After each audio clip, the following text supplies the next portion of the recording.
Sénégal-Ouganda, c'est dans un peu plus de 24 heures. Le sélectionneur des Lions locaux, Pape Thiaw, s'est présenté à la traditionnelle conférence de presse de veille de match ce mardi. Le technicien sénégalais a beaucoup insisté sur la qualité de la formation ougandaise. C'est une bonne équipe. On a regardé le match, on a vu aussi d'autres matchs de cette équipe durant la préparation. Donc c'est une équipe avec pas mal d'atouts et avec un jeu très agressif, surtout dans l'impact physique. Voilà, nous on sera préparés à ces défis. Donc on sait que c'est une équipe qui aura envie de prendre les 3 points. Donc comme son premier match, il fait match nul.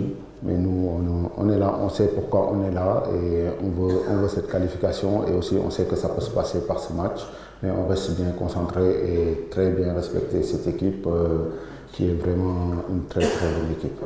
L'Ouganda étant une équipe qui aura envie de rebondir pour espérer se qualifier au prochain tour, la partie ne sera pas une tâche facile et donc il faudra revoir les clés du match. La clé de ce match, j'aurais bien aimé le savoir. Donc, comme on dit, on espère juste, voilà, nous on est en train de travailler pour tout faire pour obtenir un résultat positif face à une équipe ougandaise qui a montré de très belles choses le match précédent.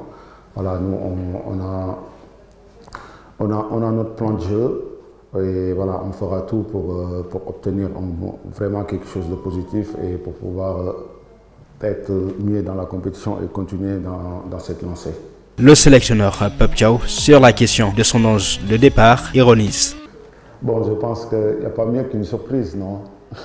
Donc partons pour ça parce que je ne vais pas dévoiler l'équipe qui va jouer pour demain. Bon, attendons demain et vous allez voir l'équipe qui sera plus adéquate pour aller face à Ouganda. Donc j'espère qu'il va répondre vraiment présent.